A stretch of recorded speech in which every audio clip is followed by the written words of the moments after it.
Recognize the member from Cowichan Valley. Thank you, Honourable Speaker. What is being proposed today is really a win-win all the way around. It would be a win for these cancer survivors and their treatment. It would be a win, we believe, for the province of British Columbia. That there's no question that anyone that looks at what happens when you bring together people and focus on an issue, that it can be providing best practices here in the province of British Columbia. And when you think about where this proposal, the roots of this proposal came from, it did come from the Pediatric Cancer Survivorship Society, and obviously they know what they need. This group is made up of cancer survivors and their families who, along with other caring British Columbians, are advocating for this multidisciplinary adult pediatric cancer clinic. The clinic could also provide long-term health observation, counseling, and a registry of childhood cancer survivors. In order to better understand the need for such a specialized unit and the potential benefits and cost savings such a focused facility could achieve, I would like to share one of the cancer survivors' stories briefly. Dax is now 34 years old. He lives on Vancouver Island and is a cancer survivor of 21 years. At 13 years of age, he was first taken to Children's Hospital. An MRI determined there was a tumor. Surgery was performed where 80% of the tumor was removed. After further testing was done, cancer cells were detected in the remaining tumor. He had 6 weeks of intense radiation therapy. The surgery had caused double vision, requiring him to wear glasses, and for a long time, an eye patch as well. Through the years, he graduated in high school. He met a great girl from out of town, got married, and now they have 2 wonderful children.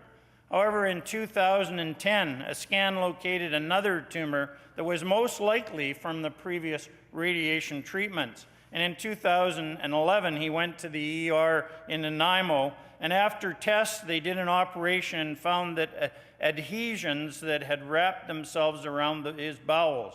The doctor broke up the adhesions that would have been caused by the radiation and checked the drain for the shunt from the original brain surgery. This ended up resulting in a 4-hour surgery. He was in the hospital for 9 days recovering. While recovering in early 2012, he was put in contact with a neurosurgeon. The tumor that shouldn't have grown had grown quite a bit more. This tumor was removed in March 2012. He continued to have bowel issues, resulting in more than 20 ER visits and a total of 7 separate hospital stays. A gastroenterologist ordered an MRI and located a 10.8 centimeter cyst at the base of the shunt, and after several more trips to the ER, and the frustration was definitely settling in. His wife was pregnant at the time. He had missed more work than he had actually attended. Financially, he was crumbling. Finally, on November 9th, 2012, exactly a year to the date of the first bowel surgery, he ended up in the ER again. Dr. Carr went in, and as with the previous surgery, it wasn't just a scope. He spent several hours removing 3 sections of bowel. The recovery from this surgery was really difficult. Dax says that his doctor deserves a medal for all he did for him.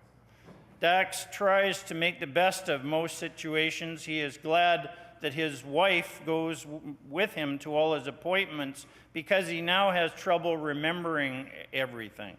Dax says, "I certainly couldn't do all this without her. I am now seeing 5 specialists, our family doctor. I have regular MRIs, ultrasounds, thyroid work, blood work. While I have survived, there is a cost. I didn't know that the radiation would have all of the side effects that it's had. I would have still had the radiation, and I know my parents saved my life by doing everything they could to get me better. And at this point, however, my neutrons are sluggish according to the neurologist, and that's why I get tired easily. my train of thought derails and I lack concentration.